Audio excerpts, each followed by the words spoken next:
வணக்கம் மக்களே, நாம இந்த ஆரோக்கியமான எச்சரிக்கை பதிவில் புற்றுநோயினுடைய ஆரம்ப கட்ட பொதுவான அறிகுறிகளை பற்றி நம்ம விளக்கமாக பார்க்க போகிறோம். எதுக்காக இந்த பதிவு அப்படின்னா, இந்த அறிகுறிகள் நமக்கு முன்னாடியே தென்படும் போதே நம்ம மருத்துவரை சந்தித்து புற்றுநோயிலிருந்து விலகிக் கொள்ளலாம்.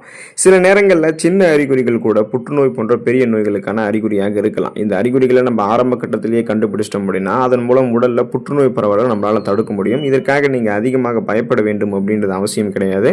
ஸோ அந்த அறிகுறிகள் என்னென்ன, அதை நம்ம எப்படி விடுபடணும் அப்படின்றத விளக்கமாக பார்ப்போம். அதை பற்றி பார்க்குறதுக்கு முன்னாடி இந்த வீடியோவுக்கு மட்டும் ஒரு லைக் கொடுத்துட்டு இந்த தகவலை உங்களுக்கு தெரிஞ்சவங்களுக்கும் ஷேர் பண்ணிவிடுங்க.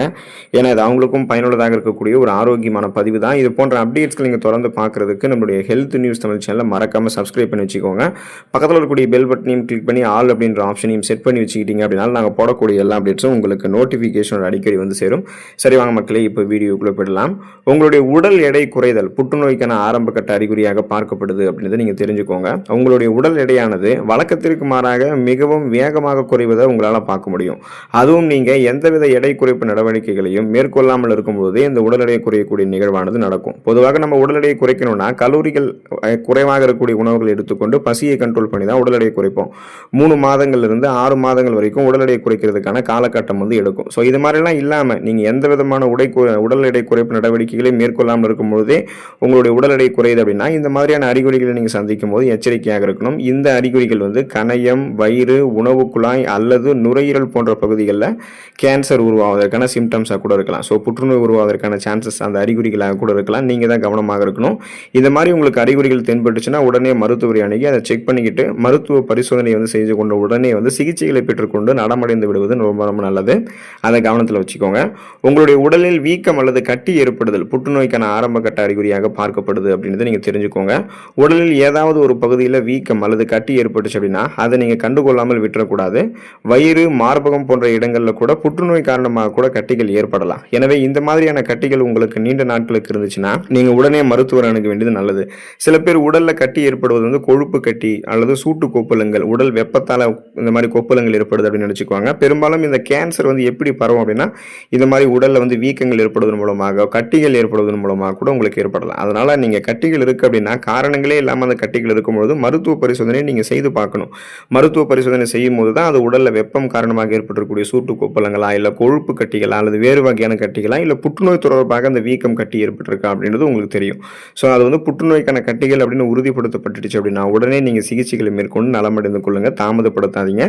தொடர்ந்து இருமல் ஏற்படுவது அப்படின்றதுமே புற்றுநோய்க்கான ஆரம்ப கட்ட அறிகுறியாக பார்க்கப்படுது அப்படின்றத நீங்கள் தெரிஞ்சுக்கோங்க. தொடர்ந்து இருமல் இருப்பது அப்படின்றது பல நோய்களுக்கான காமன் சிம்டம்ஸாக கூட இருக்கலாம், பொதுவான ஒரு அறிகுறியாக கூட இருக்கலாம். இப்போது மார்பில் அதிகமாக சளி இருப்பதால் கூட தொடர் இருமல் நமக்கு ஏற்படும்.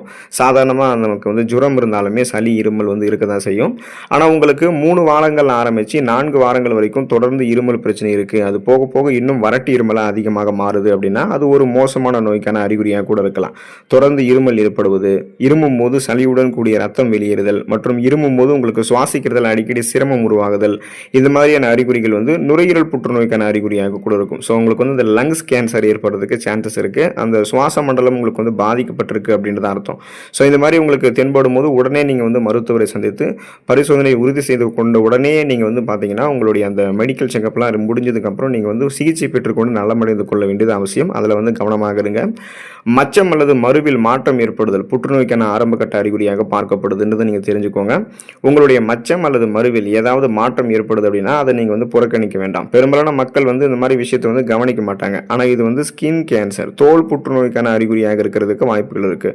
உங்களுடைய சருமத்தில் ஒரு புதிய மரு அல்லது புதிய மச்சம் தோன்றும் பொழுது சருமத்தில் ஏற்கனவே இருக்கக்கூடிய மச்சத்தினுடைய நிறம் மாறுதல், அதாவது பார்த்தீங்கன்னா கலர் சேஞ்ச் ஆகிறது அல்லது அளவு அதிகரித்தல், சைஸ் இன்க்ரீஸ் ஆகிறது, இந்த மாதிரியான அறிகுறிகளை நீங்கள் பார்த்தீங்கன்னா உடனே மருத்துவர் அணுகணும். அவங்க உங்களுக்கு ஆலோசனை வழங்குவாங்க. அதாவது நீங்கள் ஒரு ஸ்கின் ஸ்பெஷலிஸ்ட், தோல் சார்ந்த மருத்துவ நிபுணரை நீங்கள் அணுகணும். அவங்க தான் உங்களுக்கு அது மற்ற தோல் சார்ந்த பிரச்சனை தானா, சாதாரண ஸ்கின் டிசீஸா, இல்லை அது ஸ்கின் கேன்சருக்கான சிம்டம்ஸா, தோல் புற்றுநோய்க்கான அறிகுறியா அப்படின்றத அவங்க உங்களுக்கு விளக்கமாக சொல்லுவாங்க. ஸோ நீங்களாகவே ஒரு முடிவுக்கு போகக்கூடாது. ஆக மொத்தம் அந்த மச்சம் மற்றும் மருவில் ஏதாவது மாற்றங்கள் தென்பட்டுச்சுன்னா நீங்கள் கவனிக்காமல் இருக்காதீங்க, உடனே கவனிங்க. அதை அப்படி உறுதிப்படுத்தப்பட்டுச்சு அப்படின்னா உடனே சிகிச்சைகளை பெற்றுக்கொண்டு நலமடைந்து கொள்ளுங்கள். சாதாரணமாக விட்டுறாதீங்க.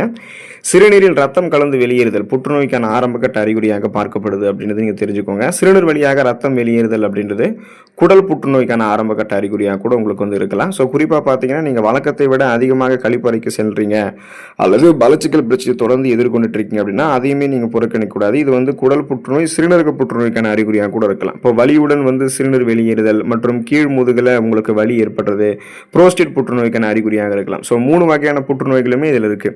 சிறுநீர் வழியாக ரத்தம் வெளியேறுதல் வந்து உங்களுக்கு சிறுநீரக புற்றுநோய், முதுகு வந்து உங்களுக்கு வலிக்கிறது இதெல்லாமே புரோஸ்டேட் புற்றுநோயாக இருக்கும். அதே போல் உங்களுக்கு மலச்சிக்கல் அடிக்கடி ஏற்படுது, அடிக்கடி நீங்கள் வந்து பார்த்தீங்கன்னா அது குடல் புற்றுநோய்க்கான ஆரம்ப கட்ட அறிகுறியாகவும் இருக்குது. ஸோ இது எல்லாமே ஒரு கிரிட்டிக்கல் ஸ்டேஜ் தான் உங்களுக்கு குறிப்பிடுது. சிறுநீரில் வந்து உங்களுக்கு ரத்தம் கலந்து வெளியேறுதல் அப்படின்றது ஒரு அபாயகரமான நிலை.